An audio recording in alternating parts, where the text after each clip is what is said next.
Quelques exemples pour voir si vous maîtrisez bien la définition de l'enthalpie standard de formation d'un composé.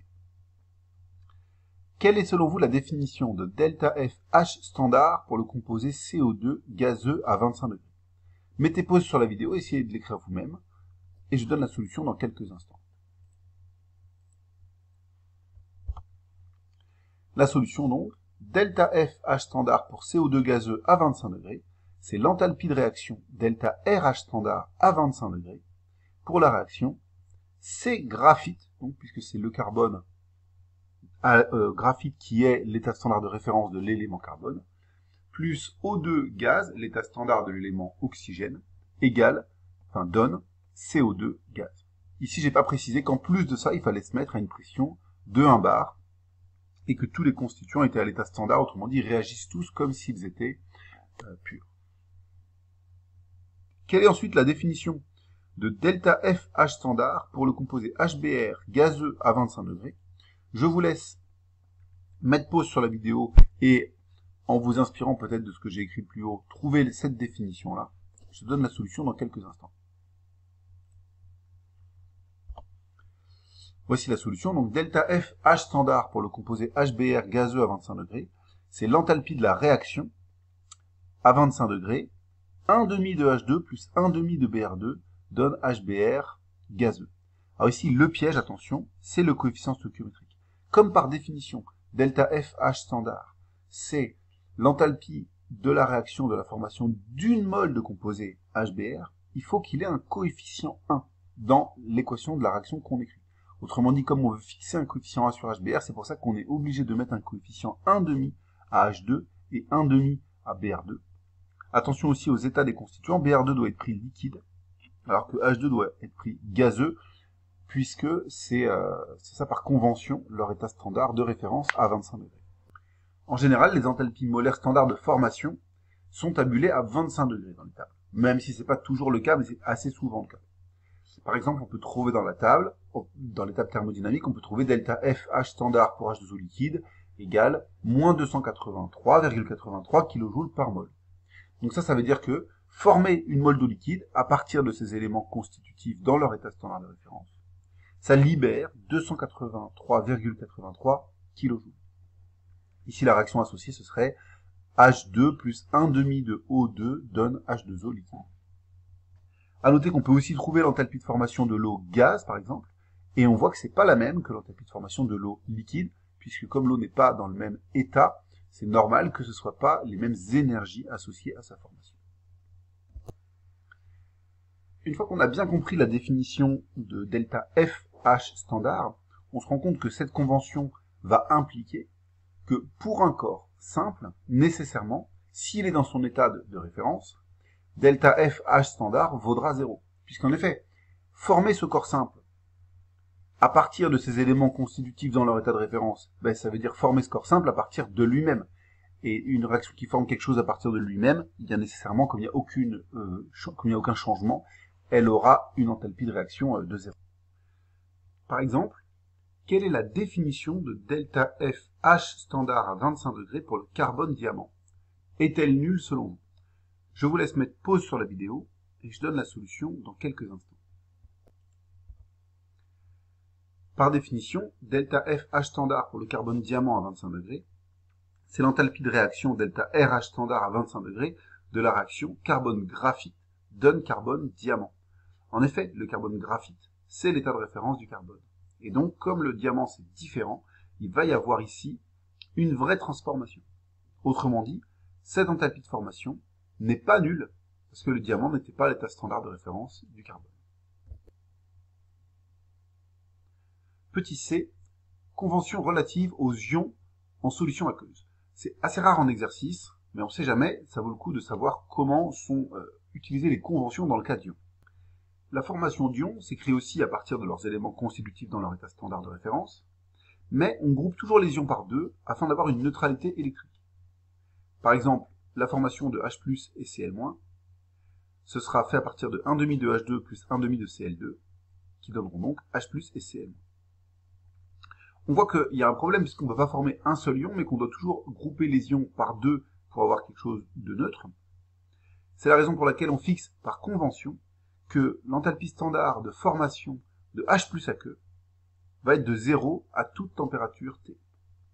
Grâce à cette convention-là, on va donc pouvoir déterminer numériquement l'enthalpie standard de formation de Cl-, puisque l'enthalpie standard de formation ici de H plus vaudra 0, et bien ce sera l'enthalpie de cette réaction-là.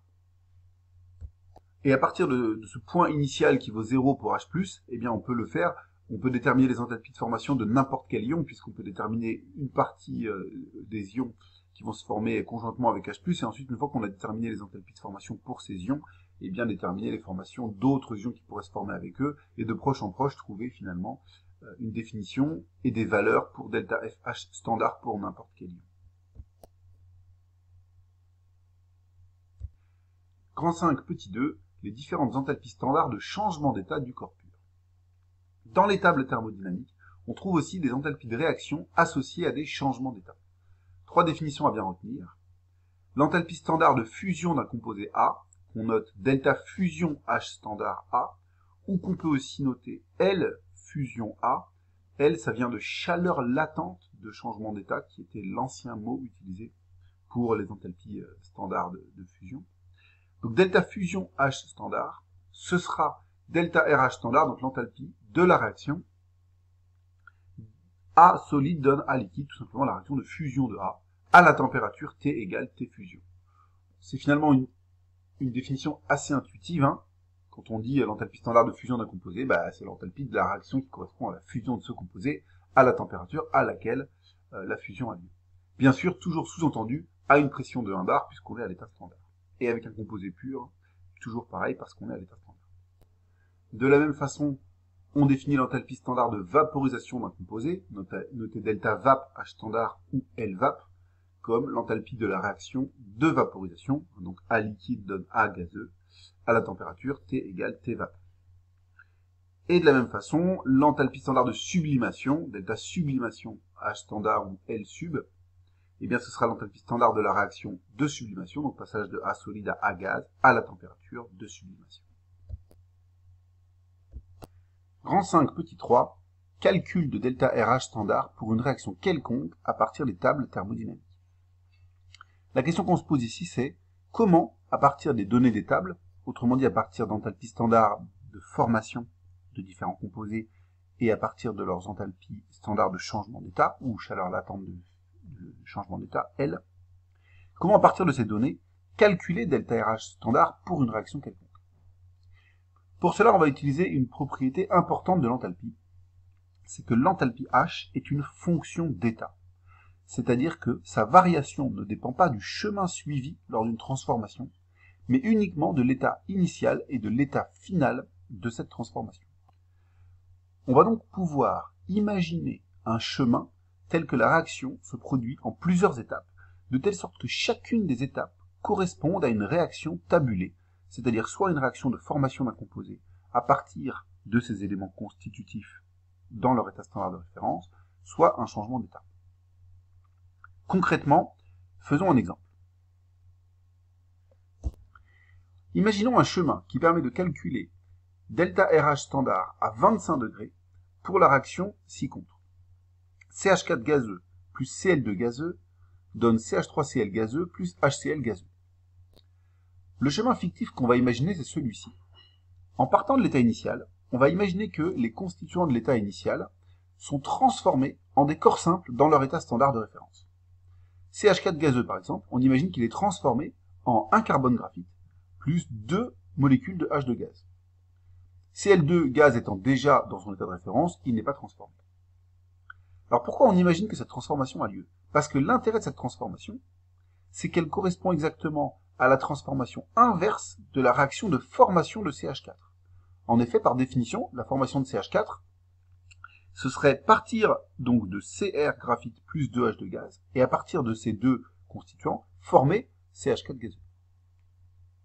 Du coup, on connaît, dans l'étape thermodynamique, la variation d'enthalpie associée à cette transformation. On sait que quand CH4 gazeux se transforme en carbone graphite plus 2H de gaz, ce sera l'opposé de sa formation, donc ce sera moins delta FH standard de CH4. Une fois qu'on a atteint cet état intermédiaire imaginaire, dans lequel on a transformé tous les constituants, en des corps simples dans leur état standard de référence. On peut partir de ces corps simples dans leur état standard de référence et former les produits finaux. Là encore, l'intérêt, c'est que comme on part de corps simples dans leur état standard de référence, on sait que l'enthalpie de cette réaction, eh bien, ce sera l'enthalpie de formation standard de CH3Cl plus l'enthalpie de formation standard de HCl. Et en utilisant la propriété qui nous dit que l'enthalpie est une fonction d'état, ça signifie que passer de CH4 plus Cl2 directement à CH3Cl plus HCl, avec la variation d'enthalpie delta RH standard, eh bien, ça revient au même en termes d'enthalpie que de passer par le chemin imaginaire que l'on a inventé, puisque seul l'état initial et l'état final comptent, pas le chemin suivi. Autrement dit, on peut dire que delta RH standard est égal à moins delta FH standard de CH4 plus delta FH standard de CH3Cl plus delta FH standard de HCl. On voit qu'on va réussir à calculer l'enthalpie delta RH standard de cette réaction à partir des données des tables qui sont les enthalpies de formation. On peut généraliser le raisonnement qu'on a fait avec une formule qui s'appelle la loi de Hess, qui dit que delta RH standard, ce sera toujours la somme sur I des nu I delta FH standard I, où I sont les constituants d'une réaction et nu I les coefficients stoichiométriques dans la réaction. Cette loi est très importante, et pour bien la comprendre, eh bien on va voir comment elle s'applique dans l'exemple précédent. En effet, dans l'exemple précédent, finalement, le coefficient stoichiométrique de CH4, c'est moins 1, puisque c'est un réactif, donc il a un coefficient stoichiométrique négatif, et puis un 1 est devant lui. Le coefficient stoichiométrique de Cl2, c'est aussi moins 1, et puis pour les produits, c'est plus 1 et plus 1 ici. Si je veux calculer delta RH standard, je dirais donc que c'est la somme de delta FH standard pour chaque constituant, avec devant ce delta FH standard, le coefficient stoichiométrique. On a bien moins delta FH standard CH4, plus delta FH standard CH3Cl, plus delta FH standard HCl. Pourquoi on ne voit pas apparaître moins delta FH standard Cl2? Parce qu'en fait, il vaut 0. Vu que Cl2 est déjà dans ton état standard de référence, par définition, delta FH standard vaut 0 pour lui. Cette loi va être extrêmement utile, puisque dans les exercices, vous aurez la plupart du temps des tables thermodynamiques contenant delta FH standard comme donnée. Et ce que vous voudrez obtenir, vous, c'est delta RH standard pour une réaction bien choisie, qui sera la réaction qui aura lieu dans l'exercice, et pour lequel vous ferez les différents calculs de thermochimie.